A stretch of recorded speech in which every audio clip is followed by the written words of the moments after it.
내일의 장바구니입니다. 오로라 투자자문의 이슬이 팀장과 함께 하도록 하겠습니다. 안녕하세요. 네, 안녕하세요. 네, 오늘은 1시간 이제 마감이 늦어져서 저와 함께 마감을 하셨습니다. 오늘 옵션 만기일이었습니다. 전반적인 시장 좀 훑어보면 좋을 것 같은데 코스닥 시장에서는 외국인이 전혀 방향성이 없고 거래소에서는 계속 매도를 하고 있는 외국인입니다.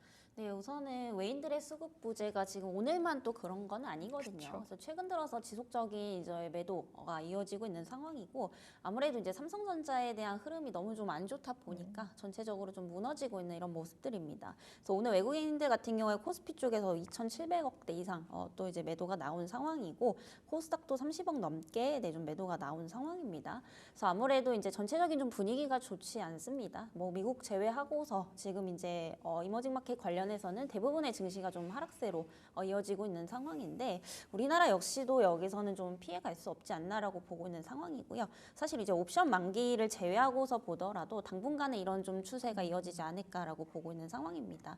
결국 이제 트럼프가 당선이 된 것 자체가 지금 시장에 이제 리스크로 좀 작용을 하고 있다라고 보시면 될 것 같고요. 네. 결국에는 이제 관세 부과라는 부분에 있어서 누구도 좀 피해갈 수가 없는 그런 부분들이기 때문에 사실 이런 부분들이 앞으로 또 이제 달러 강세로 좀 이어질 수 있다라는 점을 본다면 시장은 계속해서 당분간은 좀 혼조세로 이어갈 가능성이 상당히 좀 높지 않을까라고 보고 있고요. 이런 이제 분위기들이 이제 우리 시장에도 좀 반영이 되고 있는 상황입니다. 오늘도 보면은 결국에 이제 일론 머스크 그리고 트럼프 관련 트레이딩 관련된 종목들만 지금 상승이 나오고 있는 상황입니다. 결국에 이런 분위기를 본다면 트레이딩 관점에서 조금 이런 트럼프 관련해서 이제 수혜를 볼 수 있는 종목들을 당분간은 좀 따라가시는 게 좋지 않을까라는 말씀 좀 드리겠고요. 그리고 이제 관세 부과에 있어서 또 자유로운 섹터를 조금 말씀을 드리면 대체적으로 이제 엔터주들 그리고 콘텐츠 관련주들은 네. 이 부분에서 조금 피해갈 수 있는 부분들이기 때문에 엔터주들 역시도 오늘 흐름이 좀 그나마 나쁘지 않았던 상황입니다. 그래서 최근에 이제 흐름 계속해서 좀 좋아지고 있고 또 외국인들의 수급이 전체적으로 부진한 시장에서 또 엔터주 쪽으로는 좀 쏠리고 있다라는 점을 감안해 본다면 충분히 지금 접근을 해보셔도 좀 좋지 않을까라는 말씀 드리겠습니다. 네. 오늘 지금 제가 보니까요, 코스피 시장에서 거래 대금 오늘도 12조였습니다. 전반적으로 오르지 못하면서 지금 거래 대금이 실려서 약간은 아쉬운 모습들이 나타나고 있고 외인들의 수급 부재가 계속해서 이루어지게 된다면 지금 시장 흐름에 몸을 맡기지 않는 경우에는 정말 마이너스가 많이 날 수밖에 없는 그런 흐름입니다. 그런 상황에서 엔터주의 요즘 상승이 약간 눈에 띄기 때문에 좀 엔터주 자세하게 이야기를 나눠보도록 하겠습니다. 일단 뉴스적으로 어떤 호재거리들이 있어서 움직이는지부터 좀 짚어볼까요? 네, 우선은 이제 그 업황에 대한 회복이 우선 좀 가시화가 되고 있는 네. 상황이고요. 그리고 이제 오너 리스크라든지 그동안의 악재 해소가 좀 본격적으로 되고 있는 시기이기 때문에 이런 부분들을 본다면 지금 뭔가 그런 악재가 해소가 되고 상승에 대한 모멘텀이 생겨나는 시기라고 좀 판단을 해보시면 좋을 것 같고요. 크게 보면 한 4가지 정도가 있는데 첫 번째는 이제 오너 리스크가 있었죠. 그리고 두 번째는 이제 워낙에 아티스트들 관련해서 사건 사고가 상당히 좀 많았었기 맞아요. 때문에 이런 인적 리스크가 있었습니다. 그리고 세 번째는 이제 뭐냐면 이제 중국 시장에 대한 진출이 제한이 되어 있었다라는 거. 그리고 네 번째는 이제 그 주요 아티스트들이 상당히 좀 부재했었던 네. 이런 이제 악재들이 올해 다 몰려 있었다라고 좀 보시면 될 것 같고요. 결국에 이제 이 부분이 좀 해소가 된다라고 한다면 지금이 바닥일 가능성이 상당히 좀 높다라는 거죠. 근데 어쨌든 지금 이 부분들이 전체적으로는 조금 해소가 되고 있는 시기라고 좀 보시면 될 것 같고요. 네. 특히나 이제 중국 시장이 상당히 좀 중요합니다.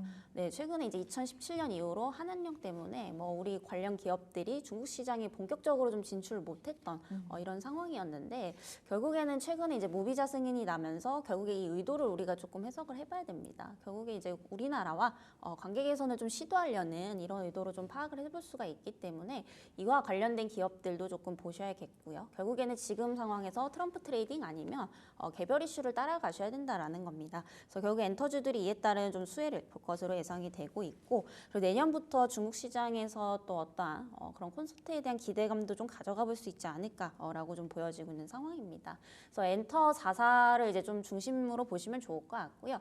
근데 그 안에서도 조금 분산 전략이 좀 유효하지 않나라고 보고 있습니다. 전체적인 어떤 어떠한 좀 흐름은 비슷하게 흘러는 가고 있는데 사실 오늘 같은 경우에 또 JYP가 가장 또 상승폭이 컸었거든요. 그러니까 실적에 대한 기대감이 있었고 그리고 이제 저번 주 같은 경우에는 YG 쪽이 좀 더 강세였었습니다. 이렇게 이제 그 안에서도 차별화 흐름이 조금씩 일어나고 있기 때문에 엔터 4사 위주로 좀 이런 바스켓 매매 전략이 좀 유효하지 않겠나라는 말씀 드리도록 하겠습니다. 참 사실 이 중국에서 공연을 못 한다는 게 엄청난 어떻게 보면 로스였잖아요. 네. 엔터사 입장에서는. 근데 약간은 이 한한령이 풀리면서 공연도 할 수 있지 않을까라는 기대감까지 함께 합쳐졌고 수급적으로도 워낙 빈집이었었잖아요. 네. 그렇기 때문에 좀 움직이는 것 같습니다. 엔터 4사 중심으로 보시면 좋겠다라고 말씀을 해주셨는데 그럼 그 내에서의 좀 더 차별적인 흐름을 이어갈 것 같은 종목은 어떤 걸까요? 사실 그냥 다 보셔도 좀 좋을 것 같은데 저는 JYP를 일단 가장 좀 탑픽으로 꼽아보도록 하겠고요. 네. 일단 펀더멘탈 자체가 그 4사랑 좀 비교를 했을 때 가장 좀 우수하다라고 좀 보시면 될 것 같고 그리고 이제 대체적으로 지금 마무리가 되고 있는 단계지만 이제 엔터사들이 사실 가장 또 피해갈 수 없는 게 이런 인적 리스크가 있습니다. 그래서 이거는 이제 평생 안고 가야 될 이런 숙제라고 좀 보시면 될 것 같은데 이 JYP는 워낙 또 유명하잖아요. 뭐 그런 이제 관리를 상당히 좀 잘하는 편이기 때문에 여태까지 노이즈가 사실 거의 없었다라고 봐도 무방할 만큼 네. 상당히 이런 부분에서 좀 자유롭다라고 보여지고 있고 또 이제 ROE 부분에서도 이제 가장 높은 이제 기업이라고 좀 보시면 될 것 같습니다. 이렇다 보니까 이제 유일하게 또 3분기 실적이 또 괜찮게 나왔던 부분들을 감안해 본다면 저는 여전히 JYP 쪽을 조금 탑픽으로 꼽고 있지만 그 안에서도 조금 세분화를 시켜 보시면 좋을 것 같아요. 네. 그래서 앞서 말씀드린 이제 리스크 부분에 있어서 또 각각의 수혜를 볼 수가 있는 게 첫 번째가 이제 오너 리스크 관련해서는 또 하이브가 가장 큰 수혜주가 될 수밖에 없거든요. 그래서 지금 아직까지 법적 공방에 대한 부분들이 진행은 되고 있지만 이게 지금은 마무리 단계로 좀 이어가고 있는 상황입니다. 물론 중간중간에 이제 이런 노이즈로 인해서 주가에 영향은 좀 줄 수는 있겠지만은 이미 다 노출된 재료다라고 좀 판단을 해보시면 될 것 같고요. 미치는 영향이 이전보다는 좀 제한적일 가능성이 상당히 높다라고 좀 판단이 되고 있습니다. 그리고 하이브 같은 경우에는 또 이제 BTS라는 굉장히 또 인기 많은 이런 아티스트가 이제 또 컴백을 할 것으로 보이고 있는 상황이기 때문에 이 하이브 관련해서는 지속적인 좀 관심을 가져보시면 좀 좋지 않을까라는 말씀 드리겠고요. 네. 그리고 이제 SM 같은 경우에는 또 한한령 관련해서 가장 큰 좀 수혜주지 않을까라고 좀 보여지고 있는 상황입니다. 그래서 SM 같은 경우에 최근에 이제 그 중국에 대한 팬덤 비중이 상당히 높았는데 아무래도 이제 3, 4년 동안 공동 구매율이 이제 상당히 좀 감소를 하게 되면서 이 부분들이 좀 실적 부진으로 이어졌던 부분을 감안해 본다면 결국에 이제 한중 관계가 개선이 된다라고 했을 시에는 엔터사 내에서 이제 SM이 가장 큰 수혜를 좀 볼 것으로 좀 예상이 되고 있는 상황입니다. 네. 그리고 이제 마지막으로 YG 엔터도 당연히 좀 보셔야겠죠. 최근에 이제 그 아파트에 대한 흥행이 계속해서 좀 이어지고 있는 상황인데 네. 사실 YG 엔터 같은 경우에 그 주요 아티스트 부재가 상당히 좀 컸던 대표적인 기업 중에 하나죠. 그래서 베이비몬스터 이후에 뭔가 이렇다 앨범 출시가 좀 부재했던 그런 상황이기 때문에 사실 이런 로제 아파트에 대한 흥행이 앞으로 이제 상승 모멘텀이 좀 중장기적으로 될 가능성이 저는 상당히 높다. 이렇게 좀 보고 있는 상황이고요. 네. 블랙핑크 역시도 이제 완전체를 좀 더 기대를 해볼 수가 있을 것 같습니다. 그래서 내년부터 본격적으로 월드 투어에 대한 기대감 네. 이런 부분들도 좀 가져가 볼 수 있기 때문에 사실 각각의 이제 받을 수 있는 수혜가 좀 많이 달라요. 그래서 아까 말씀드렸다시피 엔터사사 내에서도 조금 분산 투자를 하시는 전략이 좀 유효하지 않을까라고 보고 있고 네. 탑픽은 JYP 엔터 어허. 위주로 좀 보시면 좋겠다라는 말씀 드리겠습니다. 네, 요즘 엔터와 함께 움직이는 게 또 콘텐츠주입니다. 어떤 이슈들이 있는지 그 안에서의 탑픽 종목은 어떤 건지 이어서 쭉 들어볼게요.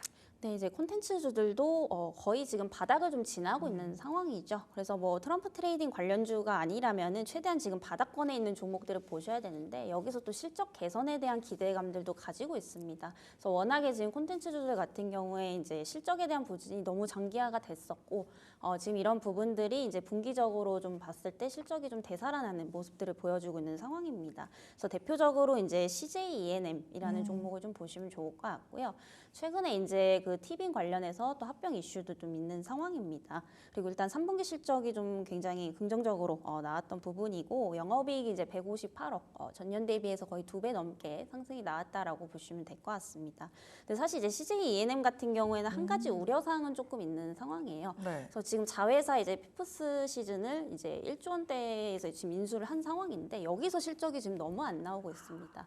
근데 이게 지금 내용을 보니까 사실 좀 일시적이라고 보고 있어서 너무 크게 좀 우려는 안 하셔도 되지 않을까라고 보고 있고요. 일단 일회성 비용이 이제 지출이 좀 많이 증가했던 부분들도 있지만 이제 그 파업을 했었습니다. 그 헐리우드 배우들이. 그래서 그런 부분들로 인해서 사실 유통에 대한 어떤 기간이 상당히 좀 딜레이가 됐었다라고 보시면 될 것 같고요. 원래 25편 정도가 지금 유통이 됐었어야 됐는데 이 중에 절반도 안 됐었습니다. 근데 이게 지금 완전히 취소가 된 게 아니라 결국에 4분기 그리고 내년 1분기로 이연이 돼서 이제 나올 것으로 좀 보이고 있는 상황이기 때문에 이건 사실상 좀 시간 문제일 가능성이 높아서 크게 좀 우려하지 않으셔도 좀 되지 않을까라는 말씀 우선 드리겠고요. 그리고 좀 좋은 점을 말씀을 드리면 특히 이제 티빙이라는 OTT 플랫폼 이게 지금 월간 이용자 수가 지속적으로 좀 증가를 하고 있습니다. 특히 이제 KBO 중계권을 따게 되면서 이게 지금 인기가 계속해서 좀 많아지고 있다라고 해요. 그래서 KBO 같은 경우에 이제 국내 프로야구 리그라고 좀 보시면 될 것 같고 이게 지금 굉장히 좀 인기가 많은 것 같습니다. 저도 이제 보러 갔었는데 네. 항상 좀 매진이더라고요. 요즘 야구 인기 장난 아니에요. 네네. 그래서 전달에 보니까 2일부터 계속해서 지금 모든 경기가 다 매진이 될 정도로 상당한 좀 인기를 누리고 있다라고 합니다. 그래서 이게 지금 어떤 킬러 콘텐츠가 되고 있다라고 좀 보시면 될 것 같고요.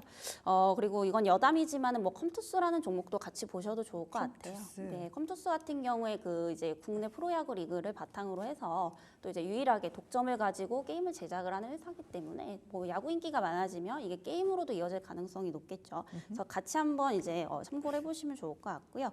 그리고 이제 티빙하고 웨이브하고의 또 합병이 지금 임박한 상황입니다. 사실 이게 작년부터 지속적으로 좀 나왔던 이야기인데 지금 이제 KT만 사인을 하면은 끝나는 거기 때문에 시간은 다소 걸릴 수 있겠지만 여기에 따른 어떤 기대감도 좀 가져가 볼 수가 있겠습니다. 그래서 사실 아직까지 OTT 하면 전 세계에서 가장 이제 독점으로 달리고 있는 게 이제 넷플릭스라고 좀 보시면 될 것 같고요. 국내에서도 사실 마찬가지로 넷플릭스가 이 월간 이용자 수가 아직까지는 가장 많습니다. 그 다음이 이제 티빙이라고 보시면 될 것 같은데 넷플릭스가 한 1,160만 명 정도 된다라고 보시면 될 것 같고요. 그리고 이제 티빙이 한 780만 명, 그리고 이제 웨이브가 한 500만 명 정도 수준인데 이 둘이 합병을 하게 되면은 국내 안에서는 이제 넷플릭스보다 많이 올라갈 수 있다라고 좀 보시면 될 것 같고요. 네. 그리고 이제 두 개가 이제 합병이 된다라고 한다면 또 이제 해외 진출까지도 좀 기대를 해볼 수가 있기 때문에 여러 가지로 좀 모멘텀이 생겨나고 있다라고 판단을 해보시면 좀 좋을 것 같습니다. 네, CJ E&M 이야기까지 함께 들어봤습니다. 지금까지 오로라 투자자문의 이슬희 팀장과 함께 이야기 나눴습니다. 고맙습니다.